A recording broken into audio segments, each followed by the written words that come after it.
harm his credibility to the extent that the government would not pursue him and not try to kill him because his story was not credible anyway. I sort of speculate that that's why he put that information out. Now, it could be that they did encounter these aliens. We know that there is a person who never lies, never told a lie before. His name is Jesus, and he tells us about these demonic spirits many times in Matthew, the book of Matthew, Mark, Luke, and John, how people have these demonic spirits indwelling in them, and certainly time doesn't change over 2,000 years, so people today have these demonic spirits in them. So, again, whether people believe that Jesus is the Son of God or not, we all know that he never told a lie, and so many times he refers to these demonic, unclean spirits that were indwelling people. So again, I don't know one way or another whether Phil Schneider encountered these gray aliens or not. But I tell you one thing: his information is highly credible when he tells us about the 131 underground cities. And there's another guy named Richard Sauder, S-A-U-D-E-R, who's also been speaking quite a bit about the underground cities. And incidentally, there are also undersea cities. I don't know if you've heard about the undersea cities that they built. These people are really preparing. The power elite of the world are really desperate to get underground and protect themselves from the disasters that are going to occur. Now, I never believed that underground would be a safe place when earthquakes occur. But evidently, their geologists tell them that if you go deep enough or you go to the right locations, you can actually be safer from an earthquake. That's what I read in Marshall Masters' book. Excuse me, Marshall Masters, incidentally, is a former science editor with CNN. So they do have these underground cities and undersea cities. Now, there's an underground city right below the Denver airport, isn't there? Oh, definitely. That's Cheyenne Mountain, in the bowels of Cheyenne Mountain. And again, you alluded to Jesse Ventura is a great hero for doing this report. I actually DVD recorded it at a high resolution. I've got the whole program on DVD, and also you'll find it on YouTube. Everybody, please go to YouTube and type in Jesse Ventura Apocalypse. That's all you're going to do. And you'll find all 6 episodes of that 1-hour broadcast. It's absolutely flabbergasting when you see that Jesse Ventura and his producer, Michael Braverman, went down underground there. I don't know why they were allowed under there, but they viewed these underground facilities. And Michael Braverman, on this video, this program, speaks to Colonel Wynn, who is the chief of security at this underground city. And this chief of security is saying, we will do whatever it takes to protect this facility. And Michael Braverman says, well, are you going to shoot Americans who try to come under there for shelter? He says, we're here to protect this facility. And then Michael Braverman says to him, well, would you let me in if things get really bad? And he says, well, when we shut those 3-ton or so many ton steel doors, you can knock all you want. And that's what we're up against, folks. You see, not only is they expect to be protected from earthquakes, but the major thing that they are concerned about is the solar scorching, which is going to coming soon, just like with the earthquakes right now. We're getting more and more intense earthquakes, but we're also about to get solar scorching. This is another thing that I want to warn people about. We've got to start digging. Get yourself some digging supplies. I've got to start doing it myself, start getting into shape, exercising, lifting weights every day, and get myself strong so that I can start digging a real deep shelter. Now, there's another thing you can sell. I mean, I'm not interested, I'm not trying to help you sell things, but there are so many opportunities now where people are going to be desperate for car covers that will protect your car from being totaled by baseball-size and softball-size hail. Okay, they're also going to be desperate for underground shelters. Here's my idea.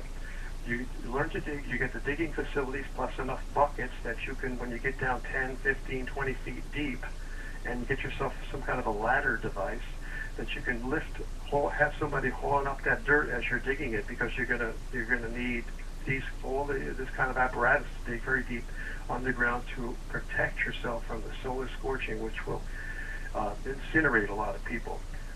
everybody should go to YouTube and type in Knowing, the movie Knowing, Knowing,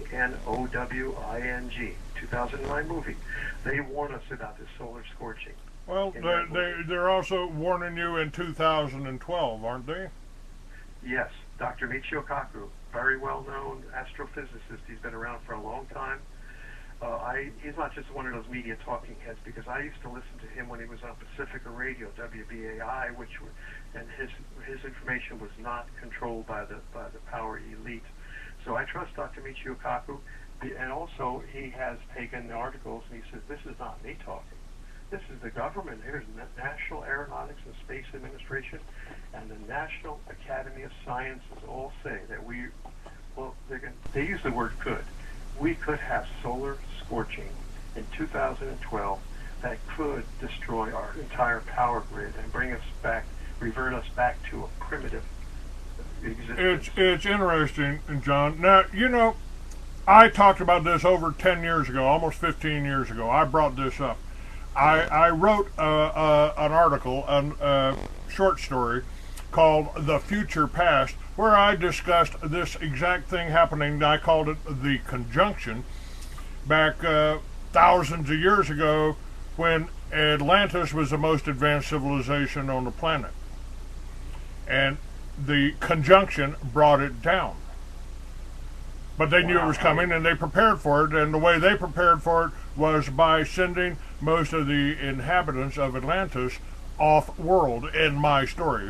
Only fiction about it. I wrote fiction. Yeah, sounds like a great story. Well, it is, and you can go see that on my archives page. You can read The Future Past. I think it's the second story and the link that I've got on some of my short stories.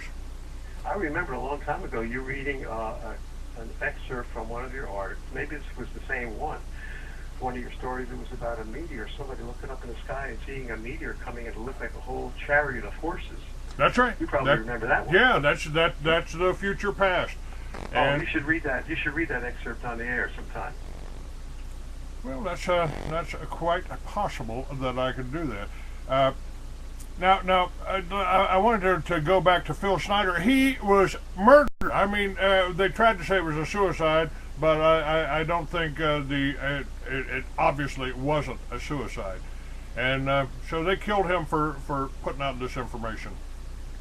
Oh, definitely. I mean, his wife told people afterwards. I mean, Marshall Masters documents the whole thing very well in his book, The Planet X Forecast, that Phil Schneider has stated publicly. He says, if I die, they killed me. Because they're trying to kill me. He made it well known that they were trying to kill him. So he was blowing a whistle on this information. And what we have to do, folks, again, we can protect ourselves from the next meteor strike. Yesterday, incidentally, we almost had a meteor strike that would have caused worldwide disaster. It was on spaceweather.com, which I believe is a government NASA website, spaceweather.com. And read about it. Go there. They said there were 2 asteroids coming in due to hit yesterday.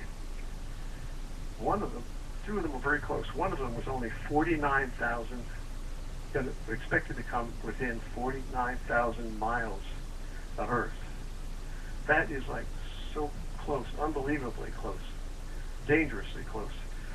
And you didn't hear anything about it in the mass media at all, because, of course, we all know, we can all even assume that the government will never tell anybody because they don't want to panic the public. That sounds like a responsible thing to do. They don't want to panic the public.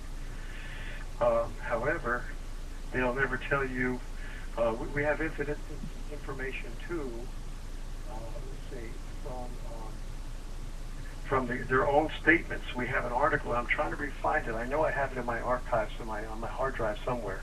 It's an article from the BBC, I believe it is, British Broadcasting Company, where they state that the U.S. government says that if there were an asteroid approaching Earth, endangering Earth, their policy is not to tell the public. This is stated by the U.S. government.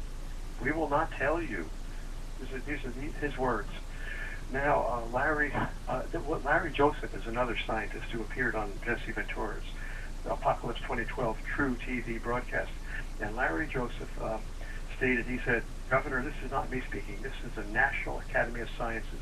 And he put the article right on the screen so you could see the article. So if you freeze frame or if you pause your DVD, you can actually read the whole article from the National Academy of Sciences.